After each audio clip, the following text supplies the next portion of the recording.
it was really important to plan this property right. So before getting an architect, I hired a specialist that was known for doing resort projects in remote areas, where he looked at the lay of the land and basically said, okay, this is the shape of your land, these are your views. I already told him sunrise and sunset and wind directions and rain directions. I said, this is the way we want, to build these properties, right? So that we have always enough shade. So, I engaged him to create the view lines of the property. So that would be the brief to the architect. So looking for an architect was also a challenge.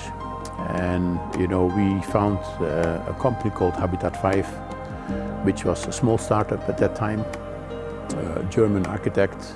And what I really enjoyed is that he had a team of very young, talented locals, predominantly Balinese, but also some Japanese working for him. And we just clicked. The moment I explained what I wanted to do, we just clicked. And I then became a little dictator. And I said, okay, I'm going to hire you. You're going to design all the 10 villas. But the villas are going to be owned, and therefore decisions are made by other people. But I have the final say. Well, I was fortunate that I had done several hotel openings. And obviously I learned a lot, from doing hotel openings.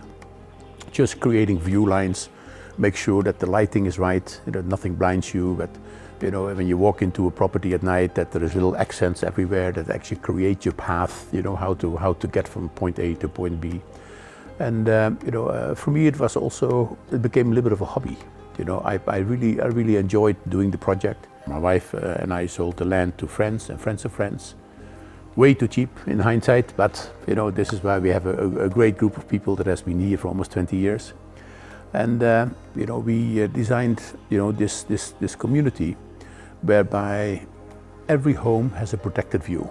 I told the architect that what I had in mind is that this development would be like a gallery, and the ocean is our painting. So if you look at all the houses, they're not minimalist, but they're very harmoniously designed and now sit in the green, right? So when you look out over the other properties, it doesn't bother you at all, because all the roofs are timber, they're all nicely nestled in the green, and everybody has this panoramic ocean view, right? Because that's what you want to see when you sit on your terrace eventually, right? You don't want to have a big wall in front of you. So we then had to terrace the land to make sure that everybody had a roof that was not higher than the pool of the villa behind them. So that, if you look over the pool, you already look over the house, right? And I think this, again, is a good example here.